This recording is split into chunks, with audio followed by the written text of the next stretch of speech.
when we saw the witchcraft that was brought over to the United States from England sort of turn into something that melded with some other consciousness raising and the civil rights era, and whoa, that was my cat knocking something over. All kinds of things happening in the United States in terms of cultural upheaval in the 1960s and 70s. We then saw that the modern witchcraft movement, even though there were groups of people doing things, there were hippies and there were neo-pagans and there were women's groups, Dianic covens, there were gay witches, all these things.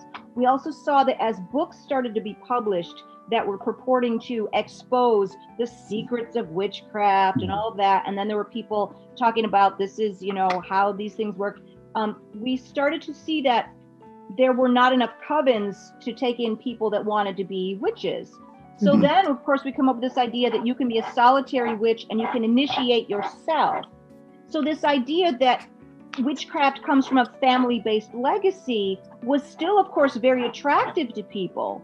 So then we started to see this trend of, there were two things that happened. One was that pagan publishers like Llewellyn or whatever started publishing all these books about certain traditions that purported to be family-based. Things out of Ireland, things out of Scotland, things out of Italy, things out of Spain, other countries, Australia, wherever. But also you started to hear in the zeitgeist a lot of people saying, well, I was initiated by my grandmother. And most of the time, that was not true.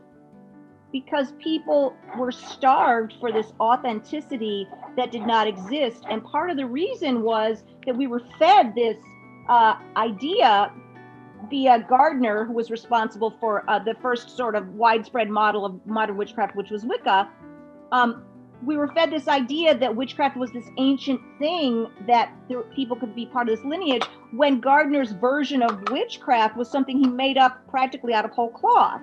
So instead of taking credit for that and how cool and creative and artistic that was, he kept insisting that he found this old book of, traditional stuff.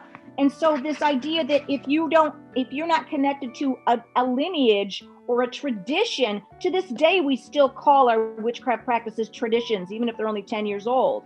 This idea that you have to be part of this bigger, older thing in order to be a witch, and that you feel somehow inferior or often judged by other people if you're not part of that. This has been a really problematic and I think,